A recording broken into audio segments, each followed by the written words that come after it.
حضرت بلال نے اذان نہ دی اور سورج نہ نکلا، کیا اس میں کوئی حقیقت ہے؟ یہ اتنا بڑا جھوٹ ہے کہ مفتی اکمل صاحب نے کیو ٹی وی کے اوپر خود آ کے انکار کر دیا اس جھوٹ کا. انہوں نے کہا یہ کہانی ہے، وہ قوالی کی وجہ سے مشہور ہوگی کہ حضرت بلال اذان نہیں دیں گے تو سورج نہیں نکلے گا. اندازہ کریں آپ، یعنی اتنا بڑا جھوٹ. جبکہ ہمیں بخاری مسلم میں بالکل الٹ ملتا ہے اس کے. بخاری مسلم دونوں میں حدیث ہے، مسلم میں ذرا تفصیل کے ساتھ ہے، بخاری میں اس کا کچھ حصہ ہے.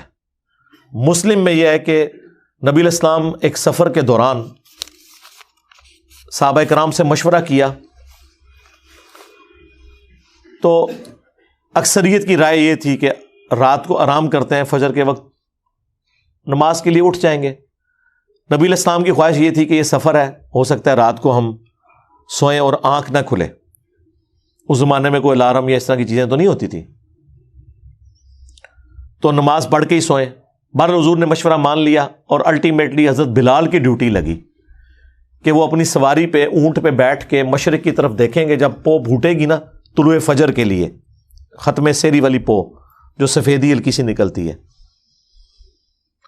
جو فجر کا وقت ختم ہونے کے بعد نکلتی ہے وہ زردی ہوتی ہے جو سورج نکل رہا ہوتا ہے. ایک فجر کا وقت داخل ہوتے وقت ہلکی سی سفیدی پھوٹتی ہے مشرق کی طرف، جسے صبح صادق کہتے ہیں، جبکہ وہ بالکل وائٹ اور بلیک ڈورا جو ہے وہ ممتاز ہو جاتا ہے. اس سے پہلے جو ہلکی سفیدی ہے اسے صبح کاذب کہتے ہیں، جھوٹی صبح، وہ صبح نہیں ہوتی. پھر وہ صبح صادق آتی ہے جسے ہم طلوع فجر کہتے ہیں یا ختم سحری. تو وہ آگاہ کر دیں گے.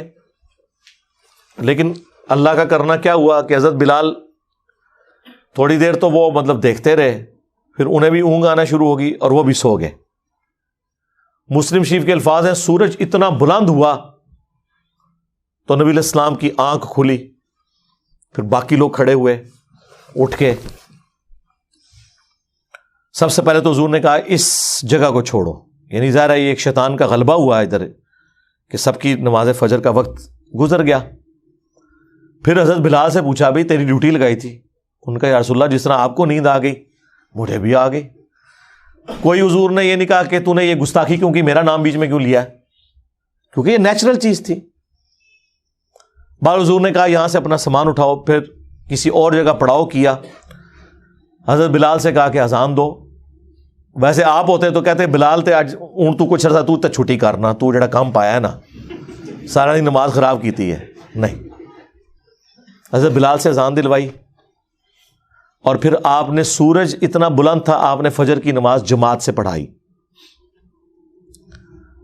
اور پھر آپ نے فرمایا کہ اگر کوئی شخص سویا رہ جائے یا بھول جائے تو جیسے ہی اس کی آنکھ کھلے اس کے لیے نماز کا وقت وہی ہے. اور پھر آپ نے قرآن کی آیت تلاوت کی، وَأَقِمِ الصَّلَاةَ لِذِكْرِي، اور میری یاد کے لیے نماز کو قائم رکھنا. یہ جو آخری حصہ ہے نا کہ کوئی بھول جائے یا سویا رہ جائے، جب یاد آ جائے نماز پڑھ لے، اور پھر حضور کا وہ آیت تلاوت کرنا، یہ حصہ بخاری میں بھی ہے. لیکن مسلم میں پورا واقعہ لکھا ہوا ہے. اس واقعے سے کتنے مدنی پھول ملتے ہیں.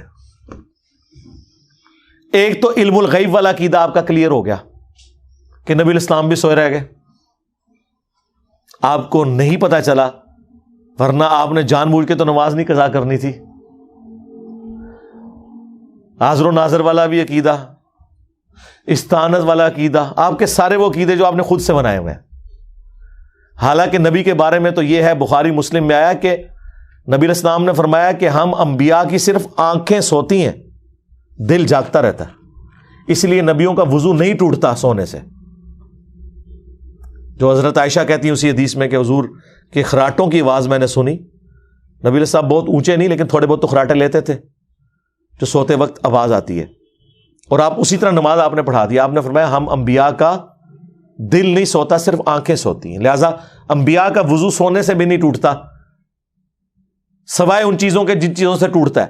تو چونکہ وہ غافل نہیں ہوئے ہوتے، لیکن یہاں پر نبی علیہ السلام کو پتہ ہی نہیں چلا کہ سورج نکلا ہے. تو یہ مسئلہ بھی کلیئر ہو گیا. اور یہ مسئلہ بھی کلیئر ہو گیا کہ حضرت بلال حبشی رضی اللہ تعالیٰ عنہ، جن کے بارے میں آپ نے قوالی میں سنا تھا کہ وہ اذان نہ دیں تو سورج نہیں نکلتا، وہ تو سوئے رہ گئے، اور سورج نکلا کیا؟ باہر نکلایا۔ جس دن بلال کی عزت سٹیک پہ لگی ہوئی تھی اس دن تو سورج نکل آیا۔ اگر حضرت بلال کی عزت کی حفاظت دیکھی جائے تو اس دن ہونی چاہیے تھی کہ کوئی فرشتہ جا کے حضرت بلال کو جگا دیتا کہ حضرت اٹھو، نہیں تو لوگوں نے گلاں کرنی ہے جے بعد وچ۔ اور وہ واقعہ جی، وہ جو ان کی زبان میں لکنت تھی تو وہ صحابہ نے شکایت لگائی، تو اگلے دن حضور نے ان کو اذان دینے سے روک دیا، تو اس دن سورج ہی نہیں نکلا۔ لیکن یہ ہے کہانی، اور مسلم شریف نے وہ کہانی کھول دی۔ اسی لیے ہم کہتے ہیں یہ کتابوں کا خدا، یہ کتابوں کا پیغمبر، یہ کتابوں کا واقعہ، اور وہ بابوں کے بتائے ہوئے واقعات۔ مرنے سے پہلے اے مسلمہ کر لے اس پہ غور، کتابوں کا خدا اور ہے، بابوں کا خدا اور، کتابوں کا بلال اور ہے، بابوں کا بلال اور۔ ہاں، وہ چیز جو قرآن و سنت میں رپورٹ ہوئی ہے وہ تو بالکل اس کے اپوزٹ ہے۔ اور اس واقعے سے یہ بھی پتہ چل گیا کہ اگر کوئی شخص سویا رہ جائے یا بھول جائے تو جس وقت بھی وہ نماز پڑھے گا اس کی نماز درست ہو جائے گی، وہ نماز قضا بھی نہیں ہوگی، جان بوجھ کے نہ کی ہو۔ بعض اوقات انسان لیٹ اٹھتا ہے نا، تو لوگ پوچھتے ہیں میں قضا پڑھنی ہے، ادا پڑھنی ہے، تو آپ جب اشراق کے وقت میں فجر پڑھیں گے تو آپ کی ادا ہے، بشرطے کہ آپ نے روٹین نہ یہ بنائی ہوئی ہو۔ کتنے لوگ ہیں پوری رات بیٹھ کے نیٹ پہ اور واٹس ایپ کے اوپر فضولیات میں ٹائم ضائع کرتے ہیں، اور فجر کی جب اذانیں آتی ہیں تو وہ سو جاتے ہیں، اور پھر وہ کہیں گے جی ہم اٹھ کے نماز نہیں، ان کے لیے نہیں۔ ہاں، کوئی رات کو ٹائم پہ سویا، کسی دن کوئی اچانک ایسا معاملہ ہو گیا تو وہ اسے پھر غم کھانے کی ضرورت نہیں ہے، وہ نماز ادا کرے، اس کی نماز ادا ہے۔ اور اس واقعے سے یہ رزلٹ بھی نکلا کہ اس طرح کی جو نماز ہے وہ آپ جماعت سے بھی ادا کر سکتے ہیں۔ سورج نکلا ہوا ہے اور حضور نے یہ نہیں کہ اپنی اپنی پڑھ لو، اذان بھی دلوائی اور نماز پڑھی۔ اور ضمناً میں ایک برکت کے لیے ایک واقعہ عرض کر دیتا ہوں جو پبلک میں اسی کے ساتھ کا ایک جھوٹا اور واقعہ مشہور ہے۔ وہ کہتے ہیں جی حضرت میر معاویہ کی ایک دفعہ فجر کی نماز قضا ہوگی، یعنی جن لوگوں کے بارے میں قرآن و سنت کے دلائل میں اگر کوئی چیزیں ان کو نہ ملے، ان کو اونچا کرنے کے لیے انہوں نے جھوٹے واقعات منسوب کیے ہوئے ہیں۔ اور یہ کون لوگ سنا رہے ہیں؟ جو یہ کہہ رہے ہیں نبی کو بھی علم غیب نہیں ہے، وہ شیطان کا علم غیب مانتے ہیں اور پتہ نہیں کیا کچھ ماننا شروع کر دیتے ہیں۔ وہ کہتے ہیں جی حضرت میر معاویہ کی فجر کی نماز ایک دفعہ قضا ہو گئی، تو وہ اتنا روئے اتنا روئے اتنا روئے کہ اگلے دن ان کو فجر کے وقت شیطان جو ہے نا انسانی شکل میں اٹھانے کے لیے آ گیا۔ اچھا جی، شیطان اٹھانے کے لیے آ گیا، کیوں؟ وہ کہتے ہیں اس لیے آیا کہ اس شیطان نے ان کو بتایا کہ کل جو آپ روئے تھے نا اس کی وجہ سے آپ کا ثواب کتنے گنا بڑھا دیا گیا ہے، تو میں نہیں چاہتا کہ آپ دوبارہ نماز قضا کریں اور آپ کو پھر اتنا ثواب رونے کے اوپر ملے، تو میں آپ کو فجر کے وقت اٹھانے کے لیے خود آ گیا ہوں۔ اندازہ کریں آپ یار، یعنی یہ لوگ کس طرح کے جھوٹے واقعات بیان کرتے ہیں۔ یہ جو ثواب اور عذاب کا معاملہ ہے یہ اللہ اور فرشتوں کے درمیان راز ہے، اس کا شیطان سے کوئی لینا دینا نہیں ہے۔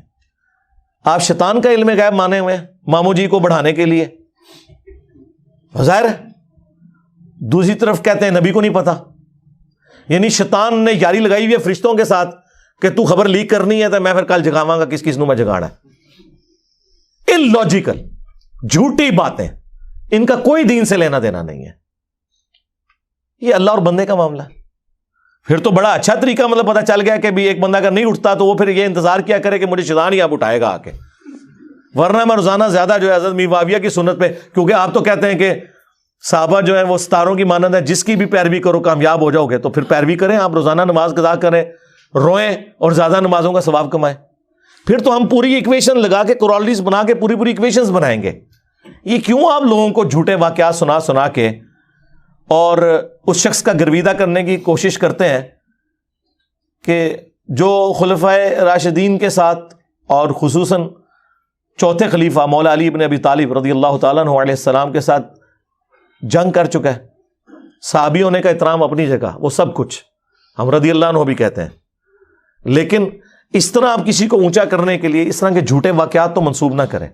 تو چاہے حضرت بلال کی شان کو بڑھانے کے لیے کوئی واقعہ جھوٹا منسوب کرے، خواہ حضرت میر معاویہ رضی اللہ تعالیٰ عنہ کے حوالے سے کوئی جھوٹا واقعہ منسوب کرے، غلط ہے۔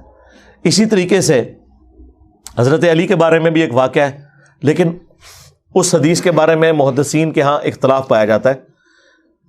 اس حدیث کو امام طبرانی صحیح سمجھتے ہیں، اپنی موجم کے اندر اس حدیث کو لے کے بھی آئے جو حضرت علی رضی اللہ تعالیٰ عنہ کی گود میں نبی علیہ السلام سر مبارک رکھ کے سوئے ہوئے تھے اور حضرت علی کی نماز چھوٹ گئی اور وہ رونا شروع کر دیا انہوں نے، تو کہتے ہیں سورج واپس نکل آیا۔ یہ روایت اپنی سند کے اعتبار سے اکثر محدثین نے اسے ریجیکٹ کیا ہے، اس وجہ سے نہیں کہ وہ حضرت علی سے کوئی بغض رکھتے تھے، یہ اللاجیکل بات ہے، لاجیکل بھی درست نہیں ہے۔ یہ ہو ہی نہیں سکتا کہ نبی علیہ السلام تو نماز پڑھ کے سوئے ہوں اور حضرت علی نے نماز نہ پڑھی ہوئی ہو۔ حضرت علی تو ساری نمازیں حضور کے پیچھے ہی پڑھتے تھے، یہ ایسا ہو نہیں سکتا، یہ لاجیکلی کوئی درست نہیں ہے۔ لیکن اگر کوئی اسے صحیح بھی مان لیتا ہے تو سورج کا رک جانا اتنا تو احادیث میں ثابت ہے۔ بخاری مسلم میں آیا کہ جوشوا جو حضرت موسیٰ کے خلیفہ اول بنے تھے، ہارون علیہ السلام تو زندگی میں فوت ہو گئے ان کے، یوشع ابن نون جنہیں جوشوا کہا جاتا ہے، ان کی جنگ تھی بت پرستوں کے ساتھ، مشرکین کے ساتھ، اور ہفتے کا دن شروع ہونے والا تھا، یعنی جمعے کی مغرب کا وقت قریب آ گیا تھا، اور ہفتے کے دن یہودی جنگ نہیں لڑ سکتے تھے، ان کے لیے وہ حرمت کا دن تھا۔ اب بالکل جنگ اینڈ پہ پہنچی ہوئی ہے، فتح قریب ہے، تو حضرت یوشع ابن نون نے اللہ کے حضور دعا کی کہ اے اللہ میرے لیے سورج کو روک دے، آج کا دن تھوڑا لمبا کر دے تاکہ ہم کافروں کو شکست دے لیں، کیونکہ اگر مغرب کا وقت آ گیا تو جنگ روکنی پڑے گی۔ تو حضرت یوشع ابن نون کی دعا کی برکت سے اللہ نے سورج کو روک دیا، یہ بخاری مسلم کے الفاظ ہیں، اور ان کو فتح نصیب ہوگی۔ تو یہ پاسبلٹی موجود ہے، لیکن اس طرح کہانیوں میں رنگ بھرنا کہ اس سے آپ کسی کو اس طریقے سے بڑھانے کی کوشش کریں یا اس میں سے کچھ نکالنے کی کوشش کریں، بالکل اس طریقے سے حضرت ابوبکر صدیق کے بارے میں بھی وہ بالکل جھوٹا واقعہ ہے کہ غار ثور کے اندر وہ سانپ کاٹ گیا تھا، انہوں نے ایک ایڑی رکھ دی تھی وہ ایک سوراخ کی وجہ کا، اور وہ سانپ جو ہے وہ کتنے سالوں سے حضور کی صحابیت کا شرف حاصل کرنے کے لیے انتظار کر رہا تھا اور وہ ڈس لیا۔ سب جعلی واقعات ہیں، خود محدثین نے لکھا ہے، مشکات میں بھی باقاعدہ حضرت عمر کے بارے میں بھی لکھا ہوا ہے کہ وہ کہتے تھے مجھے ابوبکر کی اس ایک رات کی نیکی مل جائے، پوری زندگی کی نیکیاں میں دے دوں گا۔ یہ جھوٹی روایت ہے، سچی روایت مسلم شریف میں ہے، اور حضرت ابو ہریرہ روایت کر رہے ہیں کہ حضرت عمر کہا کرتے تھے کہ جب حضور نے فرمایا میں کل اس شخص کے ہاتھ میں جھنڈا دوں گا جو اللہ اور اس کے رسول سے محبت کرتا ہے، اللہ اور اس کا رسول اس سے محبت کرتے ہیں، تو میری یہ پہلی دفعہ خواہش ہوئی کہ وہ جھنڈا مجھے ملے جو علی کو مل گیا۔ یہ حدیث مسلم شریف میں ہے، یہ اہل سنت کے ہاں کسی کو پتہ ہی نہیں تھی، میرے سے پہلے نہ کبھی کسی نے بیان کی، نہ کسی نے کہیں پمفلٹ میں لکھ کے امت کو بتائی، اور وہ جھوٹی حدیث حضرت ابوبکر والی بیان کرتے رہے۔ حضرت ابوبکر، عمر، عثمان، علی رضی اللہ عنہم اجمعین وعلیہم السلام اجمعین، خلفائے راشدین کے مرتبے کو بتانے کے لیے، ان کی فضیلت کو بتانے کے لیے جھوٹی روایتوں کا سہارا نہ لیا جائے، سچی روایتیں بہت ہیں۔ یہ بہت خطرناک معاملہ ہے، بعض اوقات رسول اللہ کی طرف کوئی چیز منسوب ہو جاتی ہے۔ بخاری مسلم میں حدیث ہے، اور اس کے راوی خود مولا علی ہیں، یہ مسلم کی پہلی حدیث ہے، بخاری میں بھی ہے، جس نے میری طرف کو جھوٹی بات منسوب کی جو میں نے نہیں فرمائی تو وہ شخص اپنا مقام جہنم میں دیکھ لے، وَلِعَوْذُ بِاللَّهِ تعالی۔ بلکہ بخاری اور مسلم دونوں میں حدیث ہے کہ مولا علی علیہ السلام جب جنگ نہروان کے لیے جا رہے تھے خوارج کے خلاف، تو اپنے ساتھیوں کا مورائل بلند کرنے کے لیے، کیونکہ وہ ساتھی تھے جو آپ کے جنگ صفین کے موقع پر آپ سے ٹوٹ کے الگ ہوئے تحکیم کے ایشو پہ، تو باقی ساتھیوں کے دل میں تھا کہ یہ اتنی لمبی نمازیں پڑھتے ہیں اور یہ سب کچھ، تو حضرت علی نے حدیث بیان کی بخاری مسلم دونوں میں کہ میں آسمان سے زمین پہ گر پڑوں یہ تو مجھے گوارا ہے، لیکن یہ بات گوارا نہیں کہ میں رسول اللہ کے بارے میں کوئی ایسی بات کروں جو میں نے خود نہ سنی ہو۔ یعنی حضور پہ حدیث باندھنا یہ اتنا بڑا جرم ہے کہ کوئی شخص آسمان سے زمین پہ گرے، اس کے ٹکڑے ٹکڑے ہو جائیں، وہ عذاب کم ہے، اور رسول اللہ پہ جھوٹ باندھنے کا عذاب بڑا ہے۔ تو پھر حضرت علی نے یہ جملہ بولنے کے بعد خوارج کے خلاف قتال کرنے کے بارے میں حدیث بیان کی کہ اس امت کے بہترین لوگ ہیں جو خوارج کو قتل کریں گے، اور میں نے خود حضور سے سنا تھا۔ اور مسلم میں تو الفاظ ہیں کہ میں اب اگر ساری باتیں بتاؤں تو شاید تم میں سے بعض لوگ اس فضیلت کو اتنا بڑا سمجھیں کہ وہ سمجھیں آج کے بعد ہمیں کسی نیک کام کی ضرورت ہی نہیں ہے، جتنا بڑا کام خوارج کے خلاف قتال کرنا ہے۔ اور بخاری مسلم کے الفاظ ہیں، ابو سعید خدری کہتے ہیں کہ نہروان کے موقع پر ان خارجیوں کے خلاف ہم نے قتال کیا جن کا وہ بڑا تھا ذوالخویسرہ التمیمی نجدی، وہ جو بخاری مسلم میں ہے کہ وہ گھنی داڑھی تھی، اس کی آدھی پنڈلی تک تہمت تھی، آنکھیں دسی ہوئی تھیں، جو اعلیٰ حضرت کہتے ہیں کہ وہابی کھڑا ہوا، اس نے کہا یا رسول اللہ انصاف کریں، وہ نجدی تھا نا، تو وہ وہابیوں کو نجدی کہتے ہیں نا، تو اس میں نبی اسلام نے فرمایا کہ اس کی نسلوں میں بھی ایسے لوگ پیدا ہوں گے، اور اے علی تم رشک کرو گے ان کی نمازوں کے اوپر، اتنی لمبی نمازیں پڑھیں گے لیکن دین سے ایسے نکل جائیں گے جیسا کہ تیر اپنے شکار میں سے نکل جاتا ہے اور اس پہ کوئی اثر باقی نہیں رہتا، یعنی آر پار جب شکار سے ہو تو خون کا اثر بھی نہیں اس پہ ہوتا، یہ حالت ہوگی، اور میں اپنے زمانے میں پاؤں تو قوم عاد کی طرح انہیں تباہ و برباد کر دوں۔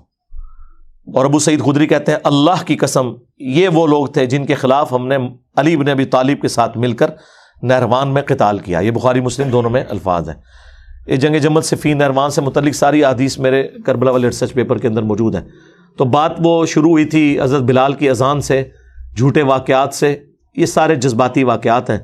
اس طرح حضرت بلال کی طرف یہ بھی ایک جھوٹا واقعہ منسوب ہے تاریخ کی کتابوں میں کہ جی وہ مدینہ چھوڑ گئے تھے کہ میں اب اذان دوں گا، تو حضرت حسن حسین نے بعد میں ان کو ریکویسٹ کی جب وہ واپس آئے اذان کے لیے۔ وہ واقعہ بھی ویسے آنسو نکالنے کے لیے بہت اچھا واقعہ، وہ حقیقت بات ہے، وہ عشق و سرور میں ڈوبا ہوا ہے، لیکن ان کی اسنادی حیثیت کوئی نہیں ہوتی ہے، اس لیے اس طرح کے واقعات سے بچنے میں ہی عافیت ہے۔ بعض اوقات پھر اس کے ساتھ عقیدے ایسے جڑ جاتے ہیں کہ پھر ہمیں قرآن و سنت کے دلائل کا دفاع کرنے کے لیے ایڑی چوٹی کا زور لگانا پڑتا ہے ان جھوٹے واقعات کی وجہ سے۔ یعنی ہم کہہ رہے ہیں قرآن میں لکھا ہے ایاک نعبد و ایاک نستعین، یہ کہتے ہیں نہیں جی وہ سلطان باؤ نے تو کہا ہے سن فریاد پیرا دیا پیرا، یعنی ہم آیت پڑھ رہے ہیں اور یہ آگے شعر پڑھ رہے ہوتے ہیں، ہم حدیث پڑھ رہے ہوتے ہیں، یہ کہانیاں اور واقعات سنا رہے ہوتے ہیں۔